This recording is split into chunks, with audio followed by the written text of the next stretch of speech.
Hello please do like share comment subscribe. അപ്പം നമ്മൾ ഇന്ന് ഉണ്ടാക്കാൻ പോകുന്ന അടിപൊളി ഒരു ബീട്രൂട്ട് വെച്ചിട്ടുള്ള അച്ചാറാണ്.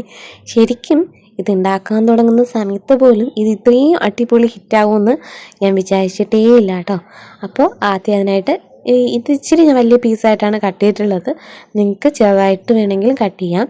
കുറച്ചധികം എണ്ണ എടുക്കുക. അതിലോട്ട് നമ്മൾ കട്ട് ചെയ്ത് വെച്ച് ബീട്രൂട്ട് ഇട്ടിട്ട് നന്നായിട്ടൊന്ന് ബീട്രൂട്ട് സോഫ്റ്റ് ആണ്, വേവുക എന്നല്ല, സോഫ്റ്റ് ആണ്, വെന്ത് ഒരുമാതിരി ഉടഞ്ഞൊന്നും പോരുത് കേട്ടോ. നന്നായിട്ടൊന്ന് ഹൈ ഫ്ലെയിമിലിട്ടിട്ട് ഈ ബീട്രൂട്ട് ഒന്ന് സോഫ്റ്റായി കിട്ടുന്നത് വരെ നമ്മളൊന്ന് ഇളക്കി കൊടുക്കുക കേട്ടോ. പിന്നെ ഇത് സ്കിപ്പ് ചെയ്യാണ്ട് കാണുക, നമുക്ക് പെർഫെക്റ്റായിട്ട് ഉണ്ടാക്കുക. ഹെൽത്തി ആണോ എന്ന് ചോദിച്ചു കഴിഞ്ഞാൽ അച്ചാർ എപ്പോഴും ഹെൽത്തി അല്ല, എന്നാലും നല്ല ടേസ്റ്റാണ്. നമുക്ക് പെട്ടെന്നൊക്കെ അച്ചാർ ഇല്ലാതെ വന്നു കഴിഞ്ഞാൽ പെട്ടെന്നൊക്കെ നമുക്ക് ഉണ്ടാക്കാൻ പറ്റുന്ന സംഭവമാണ് കേട്ടോ. ബീട്രൂട്ട് ഒന്ന് സോഫ്റ്റായിട്ട് വന്നപ്പോൾ ഞാൻ അതൊന്ന് കോരി എടുത്തിട്ടുണ്ട്. എണ്ണ കുറച്ച് ഞാൻ മാറ്റി വെച്ചിട്ടുണ്ട്. അത് കഴിഞ്ഞിട്ട് കടുകും അതുപോലെ തന്നെ കട്ടക്കായാണ് ഞാൻ യൂസ് ചെയ്തിട്ടുള്ളത്. കറിവേപ്പില ഇട്ട് കൊടുത്തിട്ടുണ്ട്. നിങ്ങൾക്ക് പൊടിയാണെങ്കിൽ നമ്മൾ മസാലാസ് ഇടുന്ന സമയത്ത് ഇട്ട് കൊടുത്താൽ മതിയാവും. അത് കഴിഞ്ഞിട്ട് അത്യാവശ്യം വെളുത്തുള്ളിയും പച്ചമുളകും കറിവേപ്പിലയും ഞാൻ ഇട്ടെടുക്കുന്നുണ്ട്. പിന്നെ എനിക്ക് അച്ചാറിൽ ഇഞ്ചി ഇടുന്നത് അത്ര ഇഷ്ടമില്ല, അതുകൊണ്ട് ഞാനത് സ്കിപ്പ് ചെയ്യാണ്. നിങ്ങൾക്ക് ഇഞ്ചി ഇടുന്നത് ഇഷ്ടമാണെങ്കിൽ ജസ്റ്റ് ഒന്ന് ഇട്ട് കൊടുക്കുക. എന്നിട്ട് അത് നല്ല ഗോൾഡൻ ബ്രൗൺ കളർ ആവുന്നേ വരെ നന്നായിട്ടൊന്ന് മിക്സ് ചെയ്ത് കൊടുത്തേക്കുക. അപ്പോൾ സബ്സ്ക്രൈബ് ചെയ്യാൻ മറക്കണ്ട. അപ്പോൾ നമ്മുടെ അച്ചാറിൻ്റെ ഏറ്റവും വലിയ സ്റ്റേജ് ഇവിടെ കഴിയാനായിട്ട് പോകാം കേട്ടോ. ഇതിൽ നമുക്ക് പുളിക്ക് വേണ്ടി വിനെഗറും യൂസ് ചെയ്യാം, പുളിവെള്ളവും യൂസ് ചെയ്യാം. അത് നിങ്ങൾക്ക് അവൈലബിൾ ആയിട്ടുള്ളത് വെച്ചും നിങ്ങൾക്ക് ഇഷ്ടമുള്ളത് വെച്ചും യൂസ് ചെയ്യാവുന്നതാണ് കേട്ടോ. ഞാനിവിടെ പുളിയാണ് എടുത്തിട്ടുള്ളത്. പുളി തിളപ്പിച്ച് തണുത്ത വെള്ളത്തിൽ നമ്മളത് നന്നായിട്ട് സോക്ക് ചെയ്ത് അതിൻ്റെ കംപ്ലീറ്റ് ജ്യൂസ് നമ്മൾ എടുത്തിട്ടുണ്ട്. ഇത് വേണമെങ്കിൽ നിങ്ങൾക്ക് അരിച്ചെടുക്കാം. അരിക്കാതെ നമ്മൾ ഒഴിക്കുകയാണെങ്കിൽ ഇത്തിരി അച്ചാറിന് നല്ല തിക്നെസ് കിട്ടും കേട്ടോ, നല്ല ഗ്രേവി കിട്ടും. അതിനുശേഷം ഞാൻ ഇട്ട് കൊടുത്തിട്ടുള്ള പൊടികളെന്ന് പറഞ്ഞു കഴിഞ്ഞാൽ മഞ്ഞൾപ്പൊടി, മുളക് പൊടി, ഉലുവാപ്പൊടിയാണ്.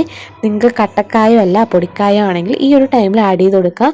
അത് മാത്രമല്ല, ഈ കടുകും ഉലുവയും കൂടി വറുത്ത് ഒരുമിച്ച് നിങ്ങൾക്ക് പൊടിച്ച് വയ്ക്കാനും പറ്റുന്നതാണ് കേട്ടോ. വിനെഗർ ഉപയോഗിക്കുന്നവർക്ക് വിനെഗർ ഉപയോഗിക്കാം, പുളിവെള്ളം ഉപയോഗിക്കുന്നവർക്ക് പുളിവെള്ളം ഉപയോഗിക്കാം കേട്ടോ. ഇനി ഇതൊന്ന് തിളച്ച് വരണം.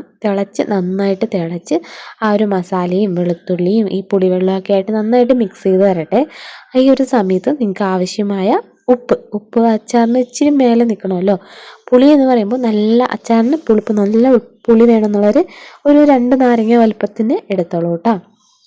എന്നിട്ട് ലോ ഫ്ലെയിമിൽ ഇരിക്കുക തന്നെ നമ്മൾ നേരത്തെ വേവിച്ച് അല്ലെങ്കിൽ നമ്മൾ വാട്ടി വെച്ച ബീട്രൂട്ടും കൂടി ഇട്ട് കൊടുത്ത് നന്നായിട്ട് നല്ല രീതിക്ക് മിക്സ് ചെയ്ത് കൊടുത്തതിന് ശേഷം ആ ലോ ഫ്ലെയിമിൽ 1 മിനിറ്റൊക്കെ ഇരിക്കട്ടെ.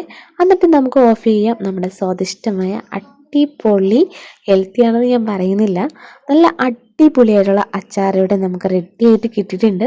ഒന്ന് ട്രൈ ചെയ്ത് നോക്കുക. ഈ ബീട്രൂട്ടിൻ്റെ ആ ഒരു മണമൊന്നും വരത്തേ ഇല്ല കേട്ടോ. പിന്നെ നമുക്ക് കളറാണ് ഉള്ളത്. കളറ് നമുക്കൊന്നും ചെയ്യാൻ പറ്റില്ല, പക്ഷേ സാധനം ടേസ്റ്റാണ്. ഒരു മസ്റ്റ് ട്രൈ ഐറ്റമാണ്. അപ്പോൾ ട്രൈ ചെയ്തിട്ട് ഫീഡ്ബാക്ക് എന്നെ അറിയിക്കുക. അത് മാത്രമല്ല, ലൈക്ക് ചെയ്യാനും ഷെയർ ചെയ്യാനും കമൻറ്റ് ചെയ്യാനും മറക്കരുത്. ഇപ്പോൾ FBയിലാണ് കാണുന്നതെങ്കിൽ കമൻറ്റ് ഇടണം. അതുപോലെ തന്നെ എന്നെ ഫോളോ ചെയ്ത് വെച്ചേക്കുക. റെസിപ്പീസും വ്ളോഗും ഒക്കെ ആയിട്ട്. ബൈ.